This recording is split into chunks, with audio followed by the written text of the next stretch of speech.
నమస్తే, welcome to సత్యగ్రహి. నేను శివాని. పేదలకు ఇల్లు కట్టిస్తామని చెప్పి చివరికి వాళ్ళకి ఇల్లు అమ్మే కొత్త రకం పథకం గురించి ఎప్పుడైనా విన్నారా?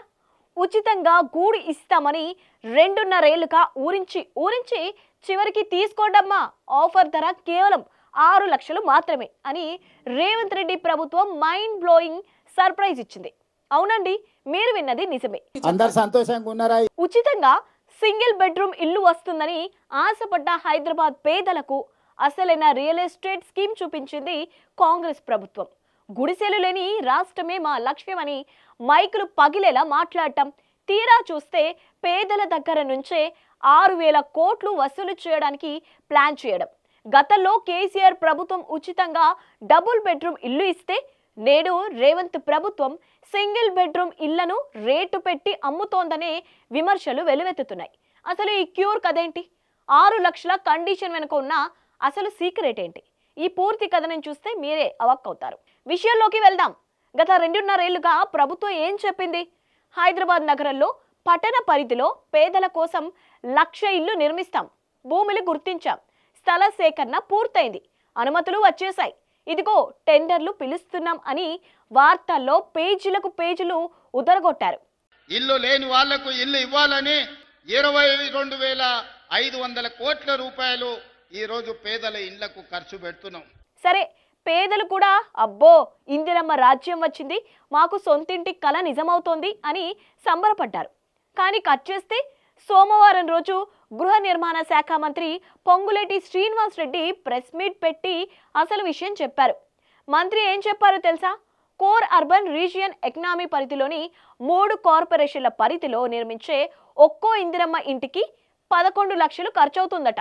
ఇందులో ప్రభుత్వ దయాదాక్షిణ్యాలతో 5 లక్షలు ఇస్తుందట. మిగతా 6 లక్షలు లబ్ధిదారులే చెల్లించుకోవాలి. వావ్, ఎంత మంచి స్కీమో కదా!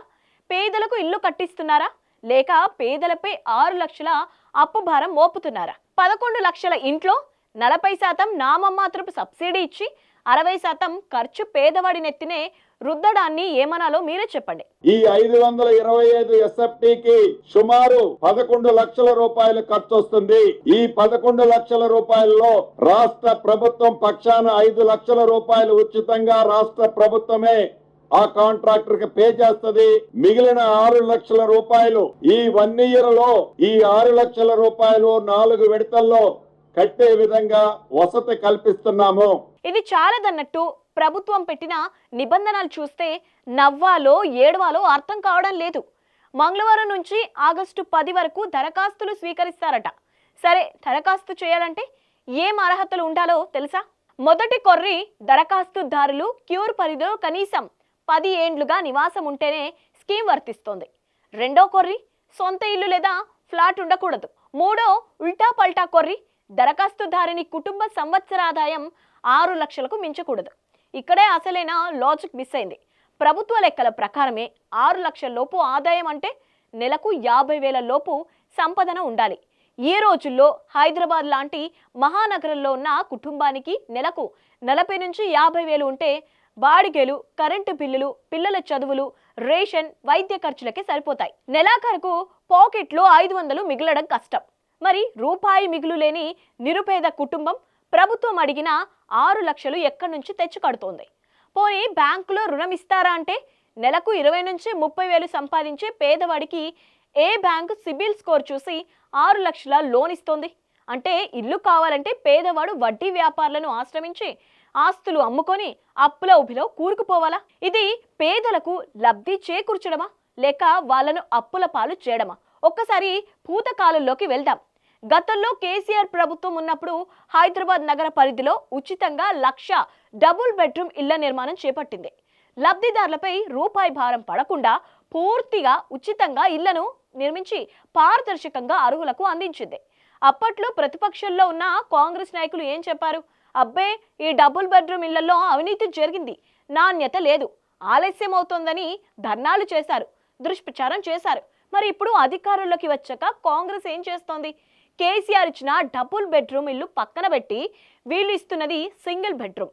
కేసీఆర్ ఇచ్చినది ఉచితం, వీళ్ళు అడుగుతున్నది 6 లక్షలు. కేసీఆర్ హయాంలో నిర్మించిన మిగిలిన ఇళ్లను కూడా కొందరికి పంచి ఇప్పుడు కొత్తగా కట్టే ఇళ్లకు మాత్రం రేటు ఫిక్స్ చేశారు.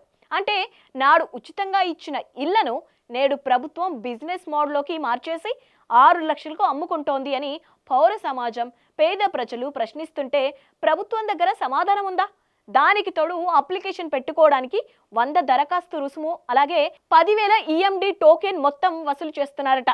1,00,000 ఇళ్లకు కోట్ల మంది అప్లై చేస్తే ఆ అప్లికేషన్ ఫీజుల రూపంలోనే ప్రభుత్వానికి ఎంత ఆదాయం వస్తుందో లెక్కలేసుకోండి. 10,000 రూపీస్ అప్లికేషన్ మీరు అప్లై చేస్తున్నారు. మొత్తంగా చూస్తే గుడిసెలు లేని తెలంగాణ అనే ఆకర్షణీయమైన స్లోగన్ వెనుక దాగున్న అసలు ప్లాన్ ఏంటి? 1,00,000 ఇండ్ల ద్వారా నిరుపేద లబ్ధిదారుల నుంచి ఏకంగా 6,000 కోట్లు వసూలు చేయడం ఈ ప్రభుత్వ పథకమా, లేక ప్రభుత్వమే నడిపే రియల్ ఎస్టేట్ వ్యాపారమా? ఇంకో పెద్ద అనుమానం ఏంటో తెలుసా? రేపు ఇళ్ల నిర్మాణం ప్రారంభించిన తర్వాత రాబోయే రోజుల్లో సిమెంట్, స్టీల్ ధరలు పెరిగాయని చెప్పి నిర్మాణ వ్యయం పెరిగింది, మరో 2 లక్షలు అదనంగా కట్టండని లబ్ధిదారులకు నోటీసులు ఇవ్వరని గ్యారంటీ ఉందా? ఇప్పటికే 6 లక్షలు కట్టలేక సగం చేస్తున్న పేదవాడు రేపు ఆ అదనపు భారాన్ని ఎలా మోస్తాడు? చూశారు, ఇందిరమ్మ రాజ్యం అంటే పేదల రాజ్యమని ఎన్నికల ముందు ఉపన్యాసాలు దంచిన నాయకులు తీరా అధికారంలోకి వచ్చాక పేదవాడి సొంతింటి కలను 6 లక్షల వ్యాపారంగా మార్చేశారు. హైదరాబాద్ నగరంలో రోజువారీ కూలీలు, ఆటో డ్రైవర్లు, ప్రైవేట్ ఉద్యోగులు, పారిశుద్ధ కార్మికులు వీళ్ళంతా 6 లక్షలు తెచ్చి కట్టగలరా? లేదా ఈ పథకం కేవలం పేర్లకే ఉండి ప్రాక్టికల్గా పేదలకు దూరం అవుతుందా? నాటి కేసీఆర్ ఉచిత డబుల్ బెడ్రూమ్ పథకానికి, నేటి రేవంత్ రెడ్డి 6 లక్షల ఇందిరమ్మ పథకానికి ఉన్న తేడాపై మీ అభిప్రాయం ఏంటి? పేదల దగ్గర 6 లక్షలు వసూలు చేయడం సమర్థనీయమేనా? మీ అభిప్రాయాలను కింద కామెంట్ బాక్స్లో ఖచ్చితంగా తెలియజేయండి. వీడియో నచ్చినట్టయితే లైక్ చేయండి, షేర్ చేయండి. ఇలాంటి పొలిటికల్ అప్డేట్స్ కోసం మా సత్యాగ్రహి ఛానల్ని ఇప్పుడే సబ్స్క్రైబ్ చేసుకోండి.